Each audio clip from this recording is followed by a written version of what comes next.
8e édition de la CGCI Academy. La DGI présente les mesures d'incitation fiscale en faveur des PME aux entrepreneurs. La Direction générale des impôts a participé à la 8e édition de la CGCI Academy, rendez-vous du patronat qui s'est tenu les 14 et 15 octobre dans un hôtel de la place. Cette rencontre interactive et inclusive a réuni, outre le directeur général des impôts, Madame Laurence Nguessan, entrepreneur, Maître Théodore Ouega, avocat fiscaliste et administrateur général de la CGCI, Monsieur Salif Bamba, expert en développement, directeur de l'agence Côte d'Ivoire PME, et Madame Béatrice Amouakon, expert comptable, présidente de la Fédération nationale des CGA.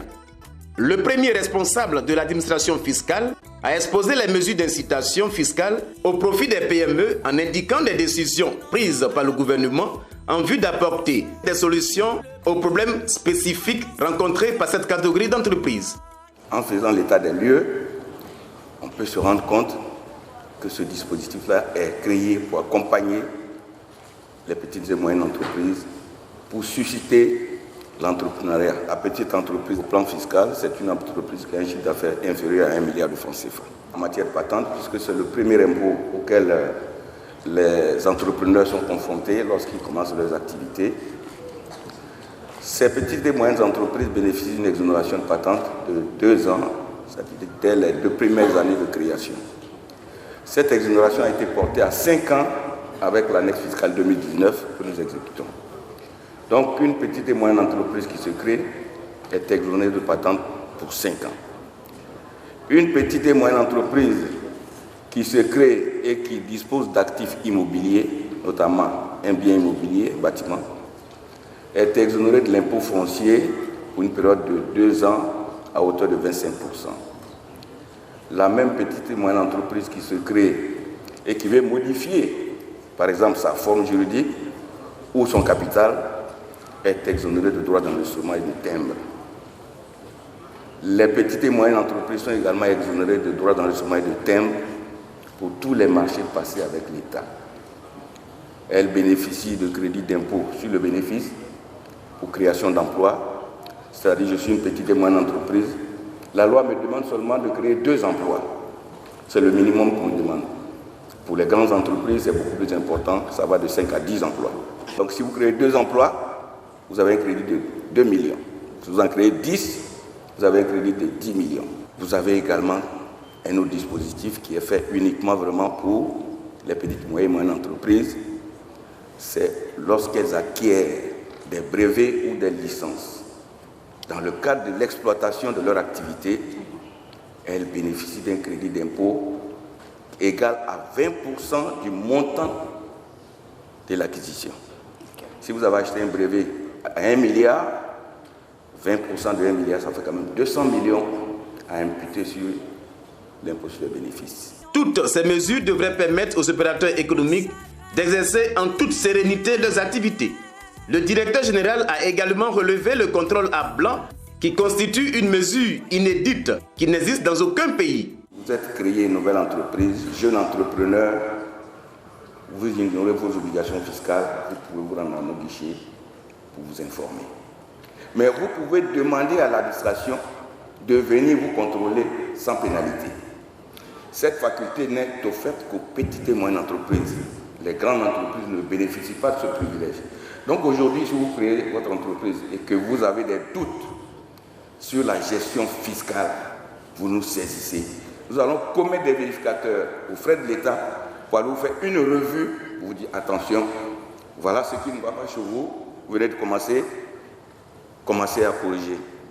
Ça c'est bon, poursuivez dans cette voie. Et donc c'est ce qu'on appelle le contrôle à blanc. Il n'y a pas de pénalité, l'administration est obligée, sur votre saisine, d'aller faire ce contrôle et de vous informer des insuffisances que comporte votre comptabilité ou bien vos dossiers fiscaux. Et la même administration vous donne 2 ans pour régulariser et pendant ces 2 ans, elle ne peut pas vous contrôler. À l'issue de sa présentation, des participants ont posé des questions qui ont reçu des réponses idoines. Des réponses éthiques. Par quoi on paye? Peut-être qu'on suit la liste de notre trimestre. L'impôt, en principe, il est annuel. Mais la loi l'a fractionné par mois. Donc c'est la cotisation annuelle que vous payez par 12e. Vous voulez qu'on la fragmente par trimestre? Je vous invite à prendre la tâche de votre service des impôts de rattachement. Nos services sont ouverts à toutes les modalités de paiement. Ce qu'on n'aime pas, c'est quand tu ne payes pas du tout. Là, c'est pas bon. J'aimerais savoir si, d'abord, on n'a pas eu l'idée, je veux dire, globale des dispositifs d'exonération pour les entrepreneurs. Mais j'aimerais aussi savoir s'il est possible pour les impôts, pour des entrepreneurs en difficulté fiscale, de suspendre ou d'ajourner les paiements fiscaux comme l'a dit M. Elle voudra avoir une idée globale des dispositifs fiscaux et s'il y a possibilité de suspendre ou d'ajourner les paiements fiscaux en cas de difficulté. Est-ce qu'on peut suspendre le paiement des impôts lorsqu'on a une difficulté? L'impôt est déclaratif. C'est comme un enfant. Vous mettez votre enfant au monde, c'est vous qui allez à la mairie pour dire j'ai un enfant, c'est un garçon. Voilà. Le jour, je ne le souhaite pas, mais ça arrive, c'est un fait de la vie. Quand il décède, c'est vous qui devez aller faire la déclaration de décès qu'on appelle la déclaration de cessation. Si vous êtes en difficulté et que vous ne voulez pas cesser, il y a ce qu'on appelle la déclaration de mise en sommeil. Vous faites cette déclaration de mise en sommeil qui suspend un certain nombre d'impôts professionnels. Mais en tout état de cause, c'est vous qui devez faire la démarche parce que nous sommes dans un système déclaratif. Nous, notre problème, c'est au niveau du quotidien. Quelquefois, on reçoit les gens des impôts qui viennent chez nous et lors de nos opérations, on se rend compte que nous par contre, dans notre domaine, nous sommes dans le négoce. Pour une commande, on peut se retrouver avec un chiffre d'affaires de 200 euros. Donc, on fait 5 commandes et 1 euro. En réalité, je ne gagne pas peut-être les 5% comme bénéfice. Et en un an, j'appelle les milliards, on me dit non, il faut changer de catégorie. Je change de catégorie, donc ça veut dire que mon impôt devient encore plus lourd. Pourtant, en réalité, je ne gagne pas beaucoup.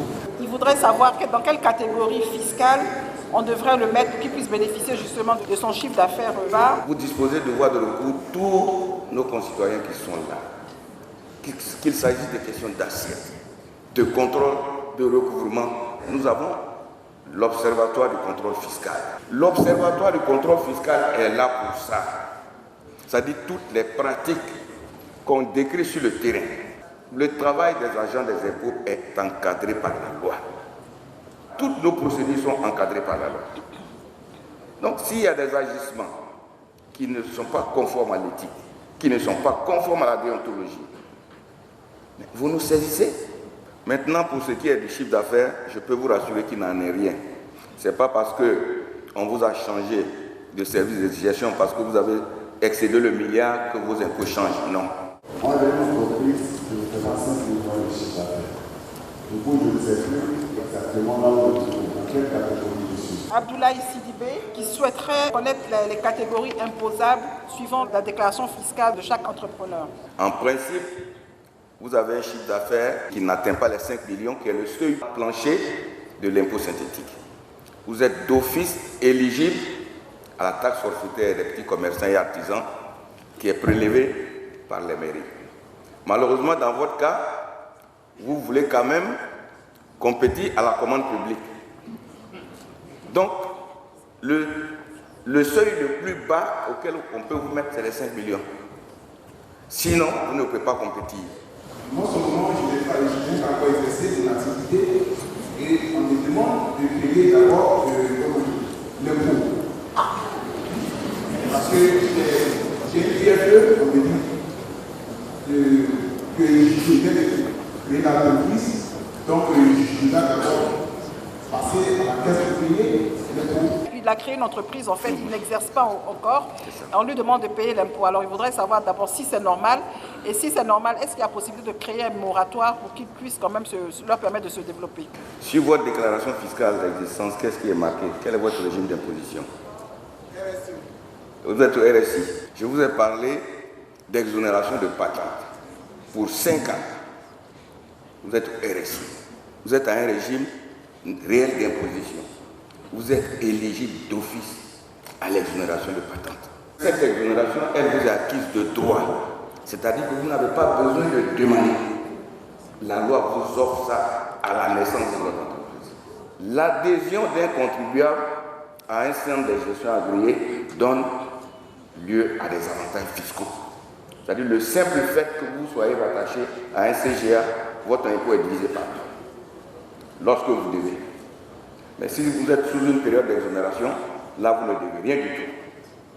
Donc vous avez la possibilité soit de vous faire encadrer par un centre de gestion agréé, soit par un cabinet qui n'est pas forcément constitué en centre de gestion agréé. L'impôt, il est dû à la constitution de l'entreprise. Malheureusement, la patente est une taxe professionnelle, elle est due à la création. C'est pour cela que justement notre dispositif prévoit au profit des petites et moyennes entreprises, dès leur création, une exonération de 5 ans, pour vous permettre de souffler, parce que les études également ont démontré que la durée de survie des PME, c'est dans cet intervalle de 5 ans. Quand une PME survit à 5 ans, c'est qu'elle peut aller loin.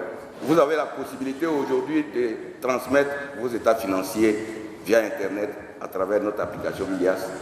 Outre ce thème, des responsables de la DGI ont co-animé 2 autres panels. Ce sont M. Kissibi Kwame Biafri, conseiller technique du directeur général des impôts, sur le thème « Quelle fiscalité pour un meilleur développement des PME ?» M. Mbra Sylvestre, sous-directeur de la coopération fiscale internationale, sur les mesures fiscales pour encourager les entreprises à sortir de l'informel. Pour conclure, le directeur général des impôts a invité les entrepreneurs à fréquenter les centres des impôts et à cultiver le civisme fiscal. La DGI ne doit pas être un épouvantail. Et l'impôt ne doit pas être un sujet tabou pour nos concitoyens. La Direction générale des impôts est à votre disposition. L'État et tous les acteurs du milieu, qu'est-ce qu'ils peuvent faire et qu'est-ce qu'ils peuvent mettre en place justement pour faciliter cette migration, donc du secteur informel au secteur formel. Quand les structures sont connues et encadrées, on peut parler d'un problème de rendement fiscal. Leur contribution augmente aisément. Nous, on a des preuves, on a des exemples de ces gens. Nous voyons que l'État de Côte d'Ivoire fait des efforts au niveau des impôts pour aider les PME et le secteur informel à sortir de l'informel. En direction des opérateurs du secteur de l'informel, le panéliste a fait cette adresse. Je vous fais grâce de vos passés, mais venez au grand jour, à la lumière. Sortez du noir et bénéficiez de l'amnistie fiscale. Quittez l'obscurité, venez au grand jour. Et si vous venez au grand jour, toutes les mesures que je vais dénumérer, qui sont destinées à accompagner les petites et moyennes entreprises, vous bénéficierez de ces mesures-là. Lorsque vous venez au grand jour, donc vous venez vous déclarer, vous êtes une nouvelle entreprise. Les 5 ans d'exonération patente, vous allez en bénéficier. Tout ce que j'ai dit, vous allez en bénéficier. Mais si vous restez au noir, bon, c'est quitte au double. Ensemble, cultivons le civisme fiscal.